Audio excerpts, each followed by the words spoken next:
Dundee by the SNP's Deputy Leader Stewart Hosie. So, constructive talks, Stewart Hosie. You'll be happy about that. But let's actually see what that will mean in terms of policy. Why do you want more powers than what's being offered in the Smith Commission, bearing in mind David Cameron's going to implement that fully? Because they're very modest. I mean, let's just look at the example of income tax. We've got the powers to vary bands and rates, but we can't change the starting threshold, which is an important tool to lift people out of poverty. We've no control over unearned income from, say, investments or savings. And we've no power over even the definition of income. So there are many things the UK government could do in terms of income tax alone that would change the yield forecasts set in a Scottish government budget. So if we're going to devolve income tax, let's devolve it properly and fully, and so there's not this kind of halfway house thing that we currently have. Right. I mean, if you don't get what you want, the powers that you've mentioned and other things, employment policy and welfare and so on, will you call for another independence referendum? Well, that's jumping the gun, Joe. I mean, the First Minister and the Prime Minister that'll be part of the negotiations, won't it? I mean, it's just a straightforward question. That's what people want to know, because we have heard from some of your colleagues already, including Alex Salmond and George Caravan, saying that actually if Westminster fumbles, then independence is back on the agenda. Well, we've been very clear there have to be a qualitative shift in circumstances. The Prime Minister, before the referendum, said there would be an unprecedented programme of devolution. So that means something far more significant than the Smith Commission proposals, which he has promised to implement. So today, the news that he's prepared to look further at other requests, sensible requests for additional devolution, is good. But we need to see how the Westminster government behave before jumping the gun and assuming they're going to fail. Right. Let's look at one of the demands that you're making, and that is over national insurance contribution. I mean, isn't that a shared and pooled resource that the people of Scotland voted to keep when they voted against independence? Well, it's certainly shared and pooled at the moment in the sense that it's a UK-wide system. Yes. But if, for example, we wanted to go further and bear down on the costs of employment, as we said in the election, we'd like to see the employment allowance increase from £2,000 to £6,000 to help businesses, particularly small businesses, pay a higher minimum wage.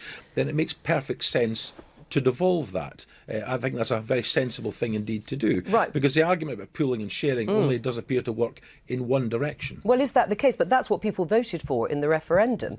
They voted, not to unpick that pooling and sharing of resources, and that would include national insurance contributions. I mean, that would be part of the united UK's, business market and labour market. They voted to keep that, not to break it up. That would only come with independence.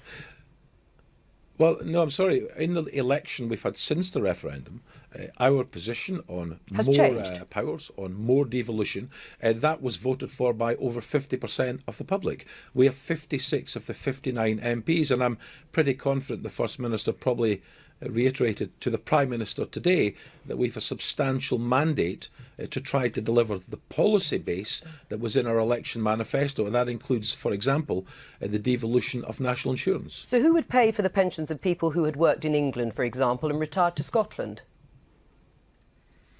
Well, the UK government made this clear before the referendum, that if people had paid in to the national insurance system, then they were entitled to the pension that they were going to be entitled to anyway. In a sense, that particular question has already been answered.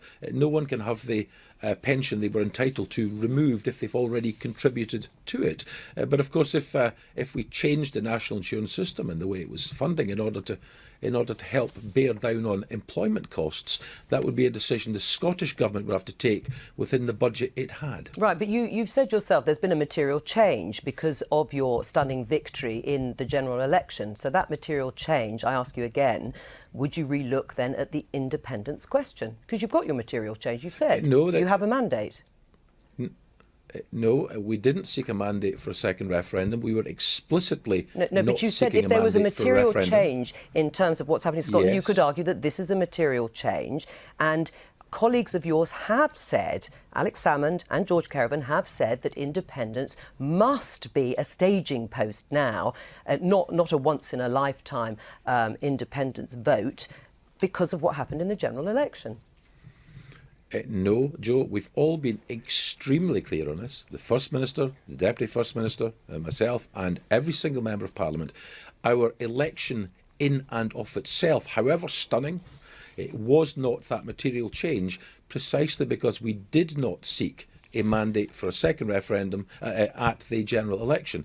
Now, what comes next? If the UK government failed to deliver, for example, on the unprecedented programme of devolution the Prime Minister spoke of before the referendum, then of course we need to look again at the demands the Scottish people might make at that point.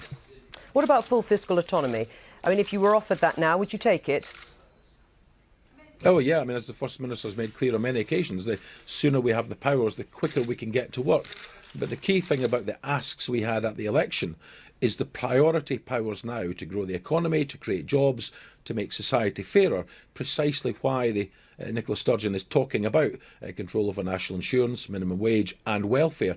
And we believe these things could be devolved, in addition to Smith, quickly, while the process is in train for delivering full fiscal responsibility as quickly as we can after that. Right, and do you accept then it would leave you with a £7.6 billion black hole as stated by the Institute for Fiscal Studies? Well, I accept that that 7.6 billion figure is based on current UK austerity policy and fails to take into account the dynamic impact of policy change. You see, we don't want these powers to use them in the same way that George Osborne does, which is effectively to fail. We want to use these powers to grow the economy, to create jobs, to get people off of welfare where it's at all possible, and to make society fairer. And I think also when one considers or factors in the 15 billion of additional onshore revenue we're expected to generate in Scotland by 2020, I'm not sure that figure actually stands up at all. Stewart Hosie, thank you. I mean, Phil